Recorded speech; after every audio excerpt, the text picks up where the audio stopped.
I lived 8 years as Laura Jensen until I woke up and realized that it was totally insane to live this out. This is what I mean. This is how deep my voice is. It's gotten deeper over time, and it's settled. This is what I mean by hair loss. And it just keeps getting worse. It keeps thinning. It keeps receding backwards. This is what happens when you give a woman testosterone. This is for 5 years. This is what happens. I don't really see me personally being able to come back from what's happened. My name is Kathy Grace Duncan, and I lived as a man for 11 years, and I transitioned out of that lifestyle 28 years ago. I 100% feel like I was part of some cruel medical and social experiment. I've now been living as a woman for 28 years, and I fully regret this. I can't believe this happened. I ruined my life.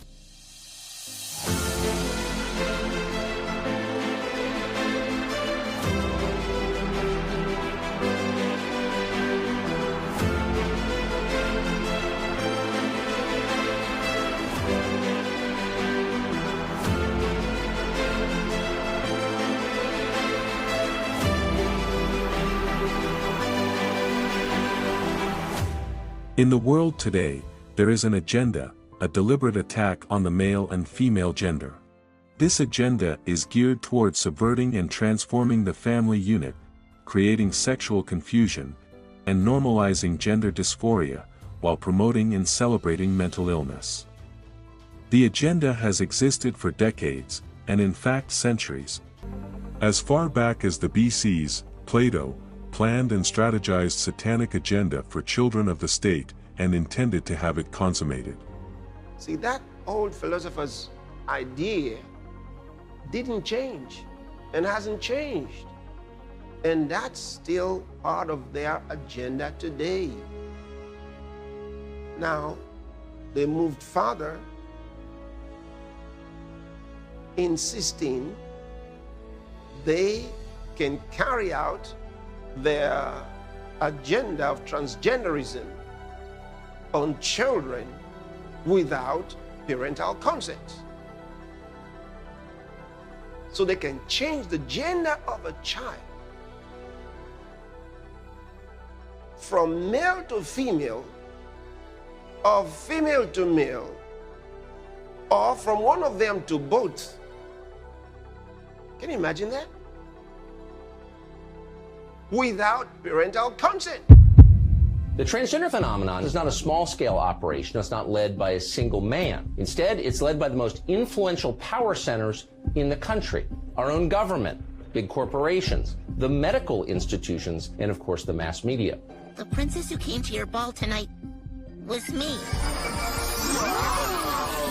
Trans ideology is as simple as it is fundamentally incoherent. Boys can be girls and girls can be boys. Adults are being lured into this, but the primary target is children. Now, in many places, even acknowledging that any of this is happening will get you canceled, kicked off social media. You can be fired from your job. It may even be punishable by law. Criticism of the transgender movement is not allowed. All over North America, cross-dressers are setting up library story hours to passively push transgenderism on children. And through new school cyber bullying initiatives, LGBTQs with their army of outrage and pronouns are becoming part of elementary curriculums. Welcome to Queer Kid Stuff. I'm Lindsay and this is my best friend Ted. Today we're talking about the T in LGBT. T stands for trans or transgender. There's something a bit weird about how doctors assign gender to babies. That's because there aren't only boys and girls, and because not all people identify with their assigned gender. Oh, so the doctors are wrong sometimes? Yes, Teddy. Sometimes doctors don't assign the right genders. When a person does not identify with the gender they're assigned when they're born, they are trans or transgender. People who are trans can be boys or girls or people too. It's not true. It's a lie. I told you, you gotta watch what's happening with your kids in school. Don't take this lightly. There's a lot happening in the schools. Many parents have no idea what their children are reading or learning or hearing in school. Engage them, especially the public schools. And of course, many of the private schools, depending on who's behind the private school. Something's going wrong. Watch this. Listen, I went to the daycare the other day with a friend of mine to pick up my goddaughter. This is a daycare. Her daughter is 2 years old. We walk into the front of the school, and this is what's up on the board. And as you can see in the brown puzzle, it says sexual orientation. Come to find out, this particular school, which is the Children's Courtyard, they're all over the United States, and there are hundreds of them. I had a question. Why is sexual orientation, which is someone's preference for sex, listed on a bulletin board at a daycare for 2-year-olds? I was given the answer that it's all about diversity. And if we didn't like it, we could take our child out of that school and take her somewhere else. Listen, America, we're in trouble. It's time for us to wake up. Did you also know that in our schools now, they are allowing our children to be called by gender neutral names? If they go in and say, hey, I want to be called Jill and my name is really Jack, the teachers are doing it and they're not notifying the parents. What are your children being taught, and why are we allowing that to happen? But I think that it's important that we wake up and realize that this agenda is serious and we need to get serious in fighting it. I told you then that this idea of the health officials insisting on vaccinating children without parental consent, I said, don't think it's all about vaccines. That was just their entry point. No, they weren't trying to vaccinate the children so that the children will become immune to disease. Do they love the children more than the parents? But they wanted to have the power to make choices for children without parental consent. And in some states and in some countries, they got it. This agenda is a deliberate plot to destroy God's plan of creation, which is a man and woman producing offsprings. They plan to corrupt the human race through the attack on children. Some of these children are coming up with a condition known as gender dysphoria.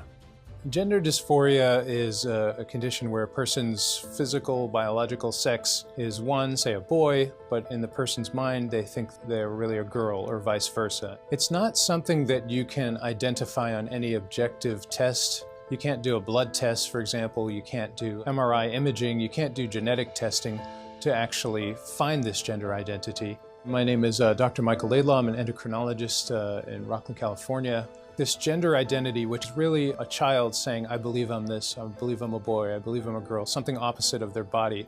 Once they say that, they go down this road of gender affirmative therapy. That consists of social transition, wearing, say, stereotypical clothes of the opposite sex to pretend that they're the opposite sex, then these puberty blockers, then these cross-sex hormones, and then finally surgical modifications to the body to try to make the person appear that they're the opposite sex. Puberty blockers are powerful hormones. They act on a small gland in the brain called the pituitary, and this controls the sex organs. For example, testicles make testosterone, ovaries make estrogen, and the pituitary controls that happening. Now, these blockers stop this action, and then whereas, say, a girl is in age 9 and continuing or beginning to develop in puberty and should continue on until a full adult woman, it's stopped. Once you stop it, there are various harms and problems that occur afterwards. One of the dire consequences of the cultural norming of transgenderism is the treatment of children who express confusion about their biological sex. At younger and younger ages, they are being encouraged to take part in what are called transition-affirming treatments that may be emotionally and physically damaging, and in some cases, irreversible. Medical treatments often used to treat children with gender dysphoria have not been proven safe. Serious questions remain, including whether such treatments may cause obesity and testicular cancer in males, and decreased bone and muscle growth and infertility in both sexes. No rigorous scientific studies exist to show the long-term physical or psychological effects of puberty blockers and cross-sex hormone treatments on normally developing children. None. Chris Elston, better known by his alter ego Billboard Chris, is a father of 2 girls, and he says children should not be indoctrinated to believe they were born in the wrong body. Children cannot consent to puberty blockers, and the sign on my back is one little playful. It normally is one that says the definition of a dad, which is a human male who protects his kids from gender ideology. So what specifically is your view of gender ideology, and why do you think it is so dangerous for children? So in a nutshell, my views are that there are 2 sexes, there are 0 genders, and there are infinite personalities. Right. Because that just captures all of us beautifully. There's no right way to be a boy or a girl.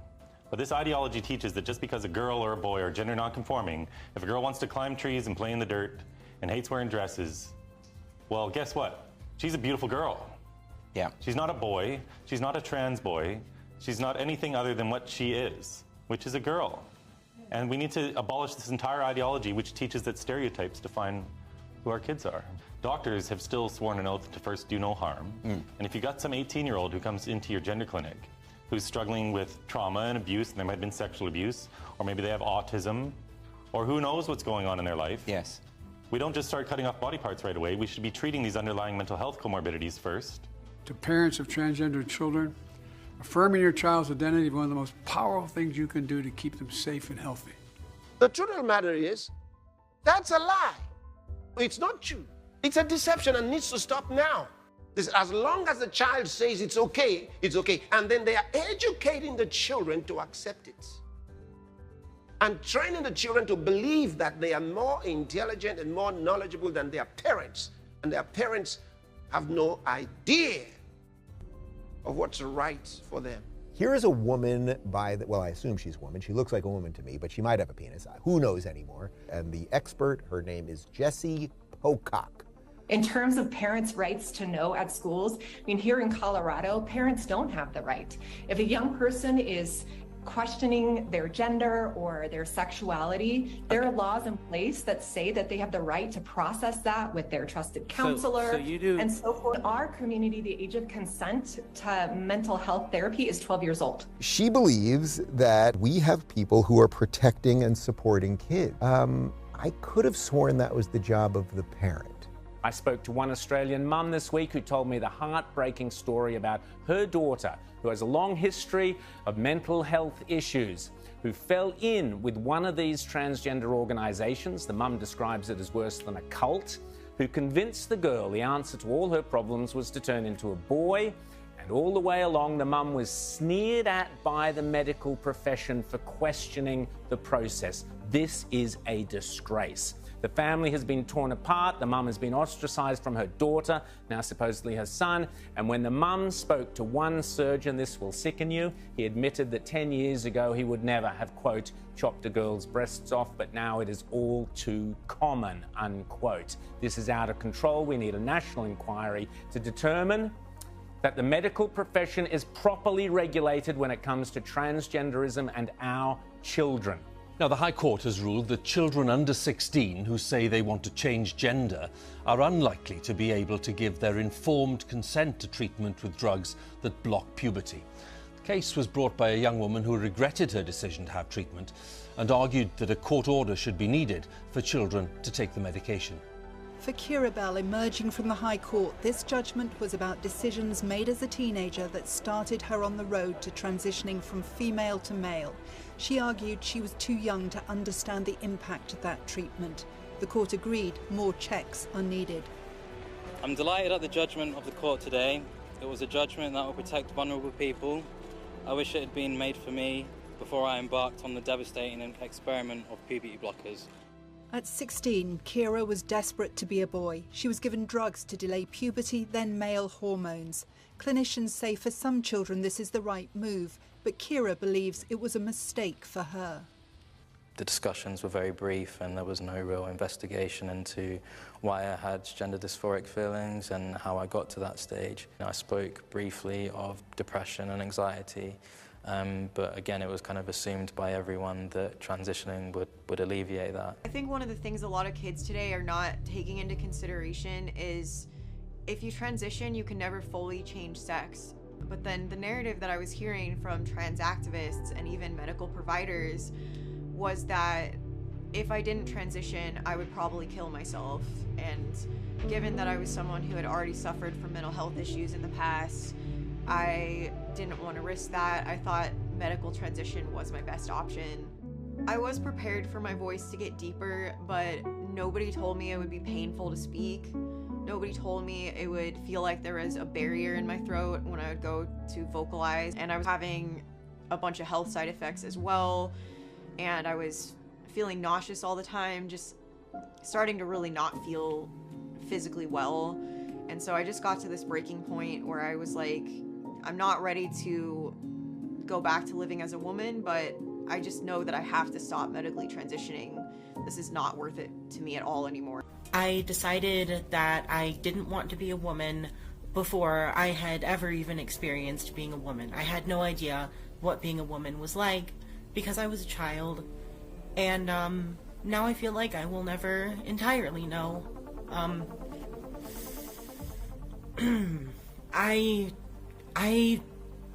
want to say that I really feel like some people in the trans community and the trans medicalists and the doctors really, really target the most vulnerable of us.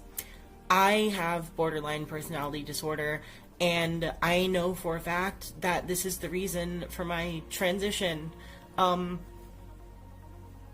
It's a very difficult mental illness, and one of the core features is not having any sense of self or identity. And my doctors knew this. I told them, even though they didn't ask, that I had been diagnosed with BPD, and it was all fine to them. I wasn't happy as a girl, so that meant I was a boy, and I was trans, and so I just took the cure that was handed to me.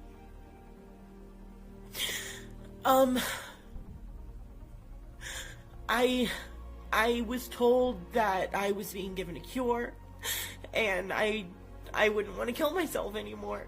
And it wasn't true.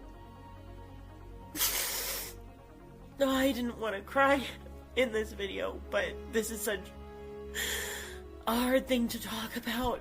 I lost a lot of things to this, and I just hope that anyone else who's going through what I went through as a young girl will not be prescribed hormones and surgery because of other things. You know, there are so many mental health disorders that make you hate your body, and the solution isn't to change your body, it's to fix your brain, you know? I just don't want anyone else to ever feel this way. I lost my voice, I lost my chest. I don't know if I'm gonna be able to have kids. I feel like no one wants to love me because I'm ruined. My name is Chloe Cole, and I am a detransitioner. Another way to put that would be, I used to believe that I was born in the wrong body, and the adults in my life whom I trusted affirmed my belief, and this caused me lifelong, irreversible harm. I speak to you today as a victim of one of the biggest medical scandals in the history of the United States of America. I speak to you in the hope that you will have the courage to bring the scandal to an end and ensure that other vulnerable teenagers, children, and young adults don't go through what I went through. When I was 13, I had my first testosterone injection. It's caused permanent changes to my body. My voice will forever be deeper, my jawline sharper, my nose longer, my bone structure permanently masculinized, my Adam's apple more prominent, my fertility unknown. I look in the mirror sometimes and I feel like a monster. I was perfectly healthy. There was nothing wrong with my still developing body or my breasts, other than that as an insecure teenage girl, I felt awkward about it. After my breasts were taken away from me, the tissue was incinerated. Before I was able to legally drive, I had a huge part of my future womanhood taken from me. I will never be able to breastfeed. I struggle to look at myself in the mirror at times. I still struggle to this day with sexual dysfunction. And I have massive scars across my chest, and the skin grafts that they took of my nipples are weeping fluid today, and they were grafted into a more masculine positioning, they said. After surgery, my grades in school plummeted. Everything that I went through did nothing to address my underlying mental health issues that I had. And my doctors, with their theories on gender, thought that all my problems would go away as soon as I was surgically transformed into something that vaguely resembled a boy. Their theories were wrong. The drugs and surgeries changed my body, but they did not and could not change the basic reality that I am and forever will be a female.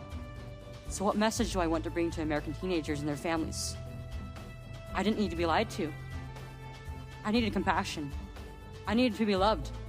I needed to be given therapy to help me work through my issues, not affirm to my delusion that by transforming into a boy, it would solve all my problems. We need to stop telling 12-year-olds that they were born wrong, that they are right to reject their own bodies and feel uncomfortable with their own skin. We need to stop telling children that puberty is an option, that they can choose what kind of puberty they will go through, just so they can choose what clothes to wear or what music to listen to. Puberty is a rite of passage to adulthood, not a disease to be mitigated.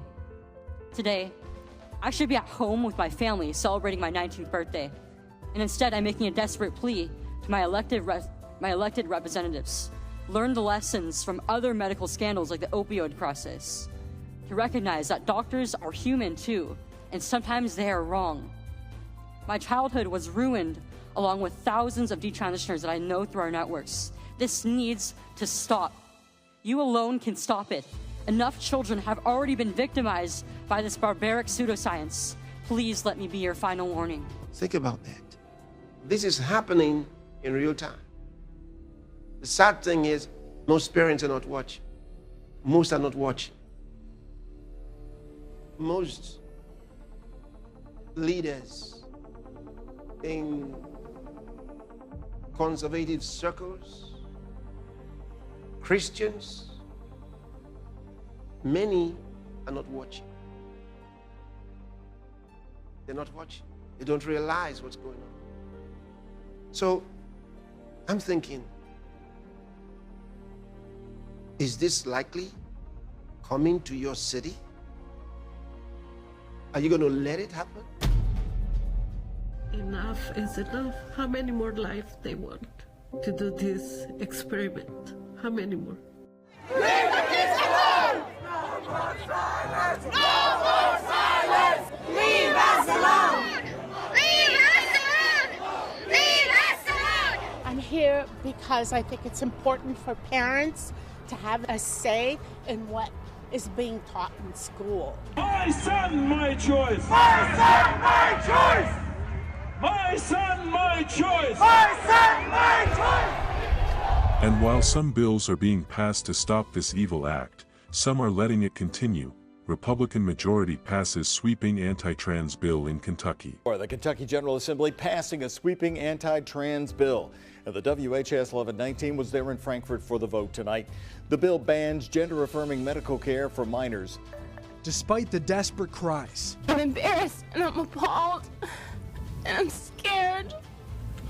I won't know. And impassioned pleas. How dare you? You're gonna kill kids. Their blood will be on your hands. Kentucky GOP lawmakers succeed in getting anti-trans legislation to the governor's desk. There is evidence that this is harmful to children. And that's our job, is to protect children, and that's what we're doing here. And that's why we've got to do something about the young people. We've got to help them. We've got to do something about the young people. We have to have new ways of educating them. We've got to get out of the box and have new ways. Remember, today's formal educational system through the schools was a hijack of the educational system long ago by governments.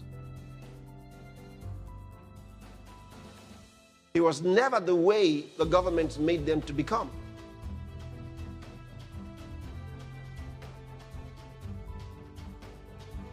So there are many informal ways